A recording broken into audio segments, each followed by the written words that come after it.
Greetings, this is Kimberly J. I just wanted to stop in and just give you a couple of updates on where I'm at with my dissertation study. And so this week I had a wonderful meeting with my dissertation chairperson, Dr. Annette Williams.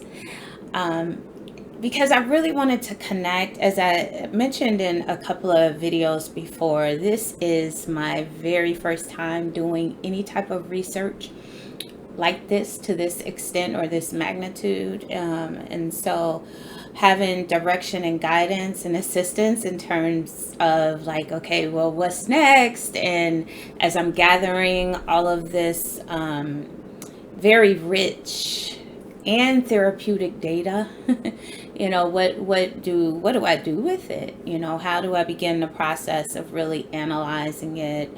How do I begin the process of identifying themes? How do I begin the process? What goes into the write up, what goes into the conclusion and the results, and what goes into the methods and all of that. So I had a very robust discussion with my dissertation chair, who provided a lot of direction and guidance for me. And it is so, what I'm finding, that this process is very, very organic.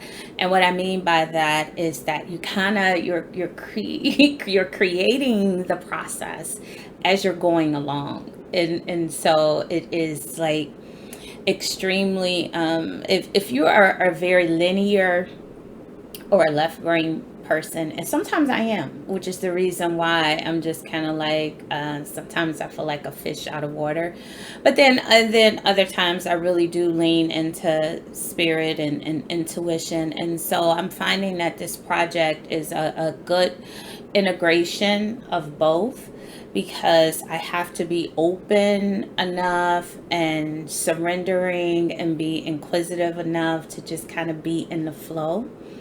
And sometimes that's hard, because I'm just like, all right, Dr. Williams, once I do this and do this and do this, am I almost done? And like, what's the process? And so I have some of that flavor and some of that energy going as well. And it's really more so like, okay, well, why don't you take one of the interviews, begin to analyze that, kind of see what you're working with in terms of how long it's going to take for you to transcribe the interviews, how long it's going to take for you to come up with your themes, and just like, yeah. So it's like this process that you don't even know until you get into it, until you dive into it. And so when I scheduled the meeting with her, this was right before or right after I got the had closed the assessment, or really got all of the results I was looking for with the Black Women's Historical Trauma Assessment. And I was like, okay, now what. So I had that kind of energy. And then I just went through the process of scheduling the interviews. And the more interviews that I do, the more that I'm relaxed into understanding how it begins to unfold, understanding the richness of the data. I've already completed 4 very, very powerful interviews. And what I have found, again, with every last interview, is that these are therapy sessions, because it's not often that Black women get to be in a space, in a safe space, where they can begin to speak about their truths, where they can begin to unveil or uncover some of their trauma, some of their pain, some of their pain points, some of the things that they deal with on a regular basis, in terms of, again, their lived experiences in being in a Black woman's body, and taking a moment to reflect on their triumphs.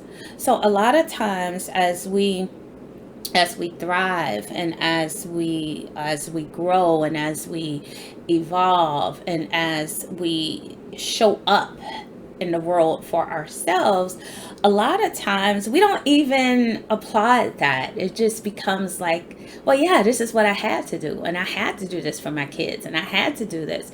And so we don't even give ourselves the space, to breathe through those wins, and the ways that we're showing up not only for ourselves, but for everybody connected to us. The ways that we have been able to not only be resilient, but also use our ability to be intuitive, to be connected, to be loving, to be compassionate. How do we integrate these things to be empowered? And we don't give ourselves, the moment or our flowers often enough. And so what I am finding is that going through this process and sitting with these most amazing women with the most amazing stories. Like, I met with my youngest participant last week, and she's an 18-year-old Black woman who gets it, like is very centered and focused on her identity and reclaiming who she is and reclaiming her heritage in terms of her power and in terms of her indigenous spiritual tools and techniques. And sometimes we can't even name them. We don't even know they're indigenous. We don't even know the root or the origins. We just know that we are spending time with spirit. We just know that we are in sacred dance circles. We just know that we are in energy healing circles, and we're just doing experimenting and being in the flow of these various modalities of healing without even really knowing the origins or naming the origins or the roots. And some of us do know, but the thing is that how we're showing up and how we are in these spaces to be able to heal and empower, not only for ourselves, but for generations in front of us and the generations behind us. And so that's what I'm finding, is that these interviews have been just a really sacred therapeutic space for all of us. Both myself as the researcher and also the research participant. And so I've completed 4 interviews already. I have 2 more scheduled. And so I have already reached out to those individuals, my initial 10 or 12. And so if you please check your emails to make sure that you got the informed consent form and that you have returned that, because we cannot do the second phase or the interviews until I get those informed consent forms back. And if you all have not heard from me, that means that there is still a very, very strong chance that you may be included in the second phase of the study, because like I said, I'm trying to still gauge between 10 and 12 participants.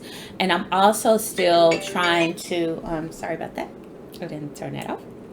And I'm also trying to, see, who's I'm going to actually be able to schedule. And my goal is to get through the interviews by the end of the summer, because I kind of want to keep this thing moving. So if you have not heard from me yet, that does not mean you're not going to hear from me. One way or the other, you will definitely be hearing from me. And so I think that's it. That's all I wanted to share at this time. I'm moving full speed ahead with the interviews.